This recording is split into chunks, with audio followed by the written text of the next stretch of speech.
Hello, everyone. Thank you for joining us today for the first of our 5-part webinar series on our quick hit webinar, or quick hit action items. Today, we're going to talk about the action planning templates.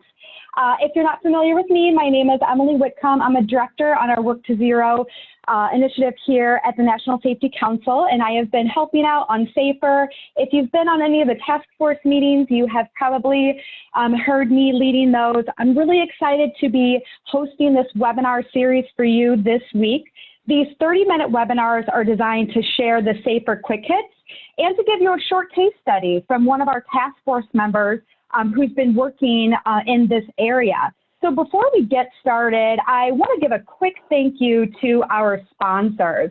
Avetta, ISN, McElhatton Foundation, and US Steels are some of our generous sponsors for our SAFER initiative and are really helping us get these resources out to our employers. So big thank you to our SAFER sponsors.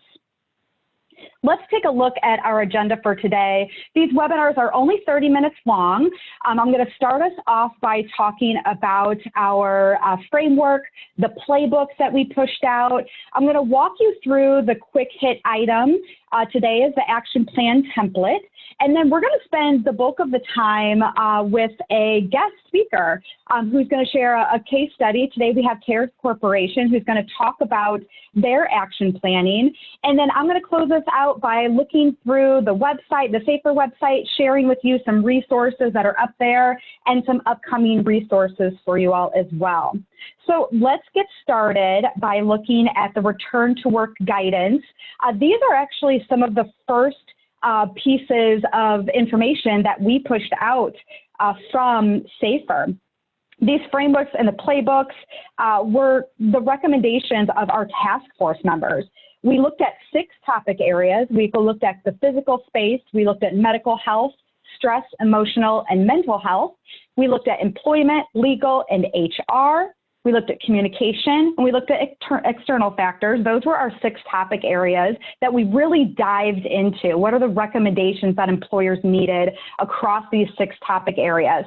But we also looked at 4 operations types. So we looked at office, closed industrial, open industrial, and public. So I'm going to show you an example of what one of the playbooks looks like. So while the framework, the larger framework, gave recommendations across all of those topic areas, the playbooks were a bit of a deeper dive into one of the more specific 10 areas, either the topic areas or the operations type. So the one that's an example up here for you all is of the office operations. And this was really just a long list of recommendations that were suggested by our task force members for mitigating COVID risk in the office operation. So all 10 of these documents, the 6 topic areas, the 4 operations types, are available for free up on the website at nsc.org/SAFER. So in this webinar series, we're going to discuss the quick hit items that came from these recommendations. So these items were developed with the expertise of our task force members. There are currently 9 items available. I took a screenshot of the website so you could see what the page looks like and all of the items that are available. And this week, through this webinar series, we're going to be talking through all of these quick hit items. So today, we are going to focus on the action plan template. So let's go ahead and dive into that action plan template. So the template can be used as either a site-specific or a company-wide action plan for monitoring and adjusting operations in response to COVID-19 risk mitigation. Each site, department, or operations group should be able to answer the questions in this document before resuming full operations. So we can dig deeper into this document, and I'll walk you through it before we open it up to our guest speakers to talk a little bit about what they've been doing. So let's look at the full document.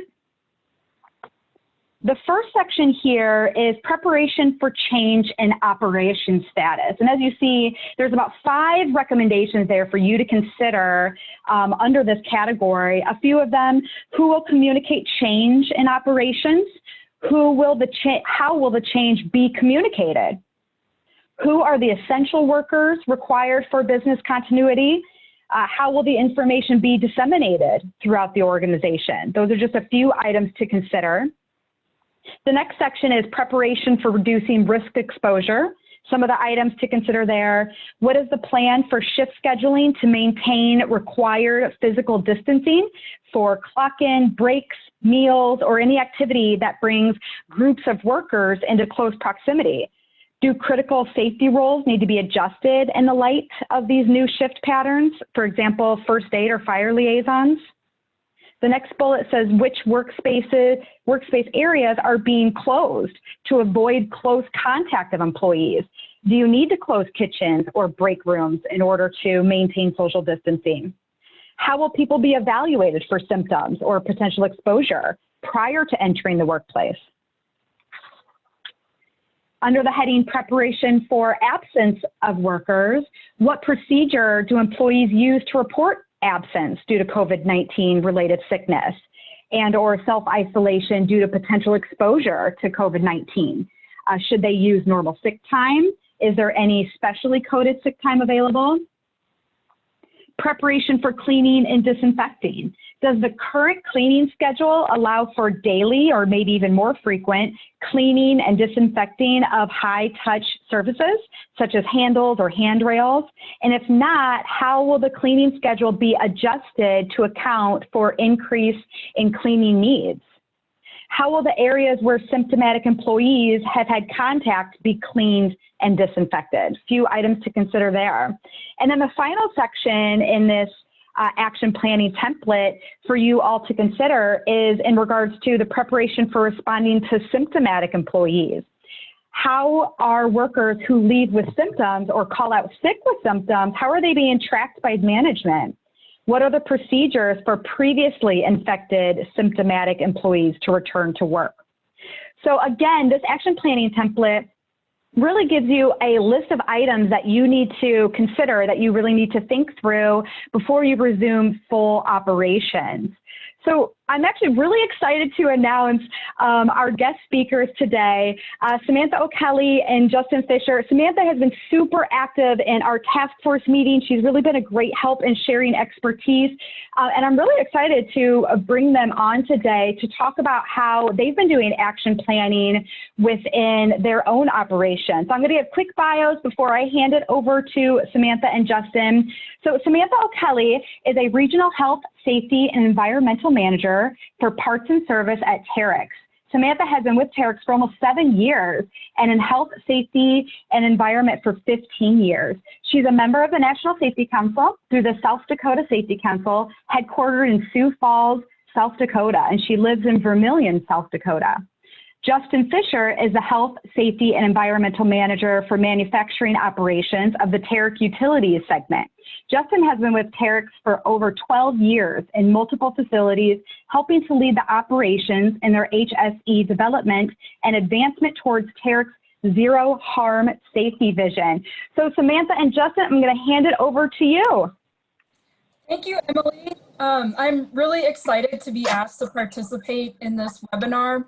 But I do want to mention that I don't feel like I'm an expert in COVID-19 or action plans, but I think a lot of us are being asked to be representatives in something that we don't feel like we're experts in right now, but maybe we're putting the H back in EHS. And I'll be bringing the corporate point of view, more of the high level or strategic procedures. And we'll go through the template in order, so by the headers, speaking about some of the things we did to address implementation, barriers, and precautions in each of the sections, trying to bring up some of the items that are not already found in the template or that Emily hasn't already brought up. Thank you, and this is Justin. I appreciate the opportunity to share some of the things that our organization is doing. Like Samantha mentioned, she's going to bring more of the corporate perspective, while I'm going to bring more of the frontline perspective, and then also touching on a few items where my operations have actually had to continue working throughout the entire pandemic. So there's a few things that we've learned as we've progressed through. Yeah, and really quick, just a tiny bit about Terex. Terex Corporation is a global manufacturer of lifting and material processing products and services, delivering life cycle solutions that maximize customer return on investment. Major Terex brands include Genie and Power Screen. So many of you might be familiar with Genie scissor lifts. Terex solutions serve a broad range of industries, including construction, infrastructure, utilities, quarrying, and mining. A little bit more about Terex Utility specifically. I have to get a little plug in for my segment here, but we manufacture the aerial bucket trucks and digger derrick equipment for the power industry and tree trimming services throughout the globe. Utilities has a fairly strong presence in the North American market, and we're starting to grow more globally as we progress forward. So talking in the section of preparation for change and operation status, for implementation of Terex's return to work, or actually we're calling it return to the facility, because so many of us have been working from home that we're not really returning to work, we're returning to the facility. So as a company, there is an outline of a plan sent out that individual sites needed to define locally. Some of the examples of what each location had to have was a health screening plan. They had to have physical distancing plans. And then they needed to decide if there were some critical positions that could not be sick at the same time and stagger their shifts. But each general manager at each location decided for themselves how to implement the procedures so that it works for their sites. That way we can have some Terex requirements, but nothing will be in conflict with the various government and local requirements at each location, especially since we have locations throughout the globe with various country, and then in the US, our state differences in requirements. So very similar to the action plan template that the National Safety Council put out, the Terex guidelines were sent down to all the site levels. And then at that point, we met with a local leadership team to determine what our course of action would be. For my operations, immediately the HSE team created temperature screening kits. We had to cover 11 different screening points for our particular operation. Procured the necessary supplies for that, evaluated availability of supplies, specifically PPE. Through the various vendors that we have, we looked at projecting usage and critical outage points for the various PPE and other equipment. And then we also created training for all of those individuals doing the screenings so that they were set up for success regardless of whatever the situation was with the screenings each and every day. Yeah, and then moving to the next section, preparation for reducing risk exposures. We did have some challenges pertaining to the implementation of physically distancing at our facilities, in particular with sourcing surgical masks, disinfecting wipes, and hand sanitizers. So we used our global parts network to redistribute the supplies. First, our European locations were sending masks to China. We have a facility in China, and then China was sending them back to Europe and the Americas region when they became available there.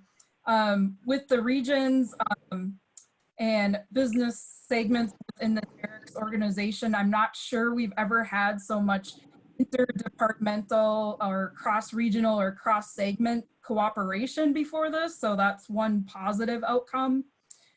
In addition, we also set up an ordering procedure for our sales and service team members because they normally would operate out of their homes. So they could order those supplies from our parts warehouses and get them shipped directly to their homes or the work sites that they're at. As we prepared to reduce the risk at the local levels, we had to be creative in procuring the various PPE. Obviously, the N95 masks were in high demand, so we had to take a look at what's the next level that we could go to ensure that our team members who are having to work through the pandemic had the necessary PPE. So it forced us to look outside the box a little bit and think about that from that standpoint. Along those same lines, in being prepared to reduce that risk, is making sure we had the necessary cleaning supplies. And again, the wipes and disinfectant material was in high demand. So thinking outside the box, we got disposable dry towels. We did procure a large container of disinfectant. And so we made our own wipes and placed them throughout the facility for people to use to ensure things were cleaned and help reduce the risk of exposure there. Also, a recent change in some of our protocols is that we have pre-screening health check questionnaires that are distributed by QR code. So it links to a Survey Monkey, and team members would scan their smartphones, and there were several health screening questions, but we found out that after several weeks of doing this, there was some burnout. So now when we're returning to the facility and getting started, we do the full questionnaire for a few weeks until people get the routine. And then we change to one comprehensive question, just kind of a certification for team members to say that they haven't had symptoms or exposures. So we do the full one for a little while, and then we switch to that summary.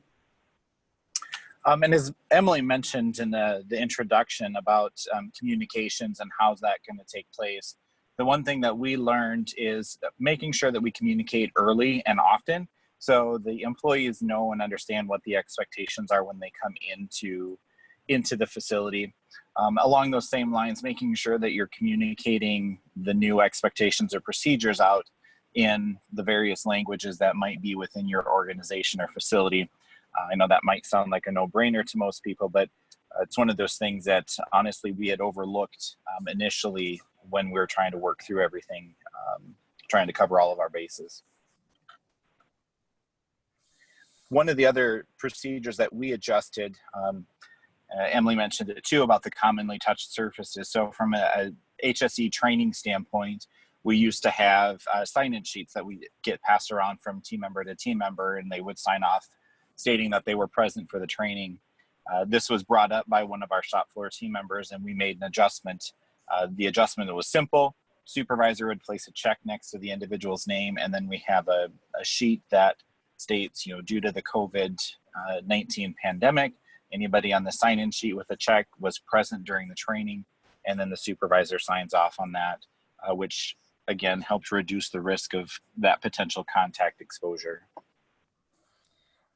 Then moving to preparation for absence of workers, a precaution for worker absence that we've come across at Terex is that we might have team members out because of quarantine and other team members fill in and are not familiar with the job or as familiar.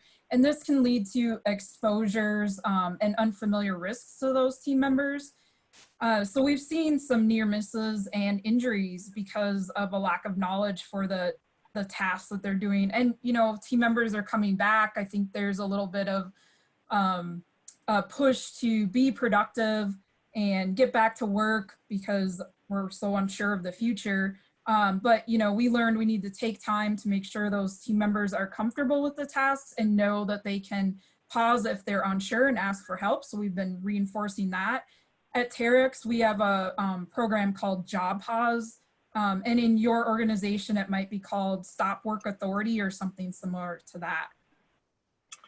Something else to consider, and I know somebody posted it in the Q&A about quarantining and testing, but having a plan that if somebody does come down with COVID or whatnot, being able to get them tested. That's something that we've been able to do through a local clinic in our cities that we operate. And their team members are able to go get tested and bring those results in to show that they were clear. Otherwise, we had a 14-day quarantine period with any symptoms or a positive test or anything of that nature. Mm-hmm. In this section, preparation for cleaning and disinfecting, it's really easy to clean and disinfect in an office setting. That's not a big challenge, but in our heavy industrial manufacturing settings, we needed to have team members really identify the tools and equipment that get handled throughout the day and shared throughout the day so that we could clean and disinfect those commonly touched areas and surfaces. but the whole facility and manufacturing may not look so spotless on a manufacturing floor. So we really needed to determine the difference in procedures for cleaning and disinfecting, and then also needed to make sure team members knew they need to take responsibility and not expect someone else to do the cleaning and disinfecting for them. One of the key things that we learned, and we do this regardless, but a new situation, listening to the entire organization, trying to have as many minds and eyes on the situation, providing feedback. So looking at those commonly touched surfaces, which the action plan template, that's one of the questions. We thought of the door handles and the break rooms and different things of that nature. But one of the things that we initially missed was the coffee pots. We had coffee systems in place where you're having to dump the coffee grounds in and the water and all that. So there was a lot of opportunity for contact exposure and transmission. So we actually shut the coffee down and got in new equipment that it's just a push button dispenser, which is obviously a lot easier to clean off with that. Along those same lines, we did actually bring in additional help to just clean the commonly touched surfaces. So they would frequently go out throughout the facility and clean the door handles, the break rooms, the conference rooms, etc., just to make sure that those things were cleared and cleaned accordingly. And in the section, preparation for responding to symptomatic employees, at Terex, we added some questions to our form in the database that we use to house our injury and near miss reports. So our risk management system tracks team members with confirmed positive results, contact, and then also team members that are self-reporting symptoms and need to quarantine themselves. So if they self-report with 2 or more symptoms, then they quarantine. So we track this at a corporate level, and it helps us understand where we might be having frequent cases and manage the risks associated with that. As an organization, we want to be able to produce for our customers when they need our products. We don't want to be in the situation where we can't deliver our products to our customers because everybody is out sick. So as mentioned in the beginning, being able to track this, we created a local spreadsheet at the facility level that the various supervisors would complete every day, whether they had somebody call in or not. If it was any COVID related, that would get tracked on there. Then that would get submitted to the HR and the operations leadership team, who would then review that daily to ensure that we had smooth operation. If we were going to have an impact, what kind of adjustments could we make? And it makes it a lot easier for following up on that too, to ensure somebody's been cleared of the COVID symptoms or whatever the case might be. It was all in one location. And we did need to change some of our questions throughout this for our contact tracing at our facilities. We needed to add questions about hanging out with people from work, outside of work, not just those team members that you work closely with at work. For example, team member A does not work with team member B, but yes, they did go to the same birthday party last weekend. We learned that we can't just ask about close contact with those team members that the people work with, because we make friends at work, and sometimes we've worked in a department and then we change departments, and we're still friends with the people at our old department, or we have manufacturing in some rural areas throughout the US where everybody knows everybody in town, so they go to the same events. And then we also have family members that work at Terex in different departments, but at the same facility at Terex. So we needed to change those questions. I know there's been a couple questions about testing and the mandatory, if we're asking them where their whereabouts are. We haven't made it mandatory, but most of our team members or employees have been pretty forthcoming about just providing that information. And it really goes back to what Samantha was just talking about in terms of that interaction outside of work. We've only done testing for anybody who's had symptoms, and that's on their own. They can go through the local clinic and do that. But one of the things that we've learned through the testing process is we've had team members who have tested positive, were cleared and they got retested, and then they either developed symptoms or they, went back in to get screened or tested for one reason or another and found out they were positive again. So obviously that can be very taxing and trying on the organization, the operation, but you need to make sure that you're prepared to help that particular individual through that situation as well, because it's very frustrating and confusing for them at the same time. So keeping that side of the situation in perspective as well. And I do want to recognize that we're not ignoring your questions, but Justin and I have practiced and we got our presentation to 15 minutes. So I'll try to type in answers and Justin maybe too, but I know Emily has something to say. So at the end here. So in closing, although I mentioned that we are not experts, we had a lot more to share and we had to cut it down. And because of time constraints, we just couldn't get it all in. So email is the best way to reach us. So if you heard something that you want to discuss further or we don't get to answer it in the chat, send a note to me or Justin and we'll get back to you or, discuss it with you. And I would just like to say I appreciate the opportunity as well. Hopefully we provided some insight on things for your organizations to consider. And like Samantha mentioned, if you have questions or want to chat about something in a little bit more detail, don't hesitate to reach out. Thank you, Samantha and Justin. This was really great information, and thanks for sharing your action planning. I hope our participants on the call found it really helpful. We're just going to close out here with the last item on our agenda. I want to share some additional safer resources that we have available on our website. There is a ton of content available on the website. It's nsc.org/safer. We have our safer playbooks down here. If you see the middle section on the right.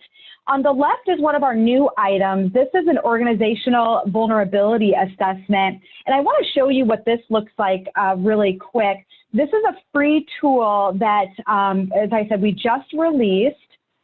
It will help you examine risk factors for COVID-19 transmission according to your type of operation and your ability to control the associated risk factors. So it may take you about 30 to 35 minutes complete. And really what we did is we took all the recommendations from the overarching framework, from the deep dive playbooks, and we created a little assessment for you to answer some questions and then get tailored results back. So once you complete the assessment, you're going to get an organizational vulnerability risk score. You're going to get a list of potential control measures that you still need to implement at your organization, and then a control implementation completion summary by risk factor. Again, this is free. Go ahead and check this out on the website. If we want to flip back over to the other part of the website, again, there's a ton of resources on here. We have the solutions directory up on the top left of my screen. This is a new resource as well. It's providers offering products and services that could help during the pandemic. So go check that out. We also have up here on the top right, the take action. That's where you're going to find our quick hit items for this week. Down on the next row, we have a poster series available. We have some member exclusive resources in that middle box, as well as the bottom left box. And then on the right here, we have a lot of really great resources around well-being, stress, mental health. So go ahead and check those out as well. We have been adding more content to the website nearly every day.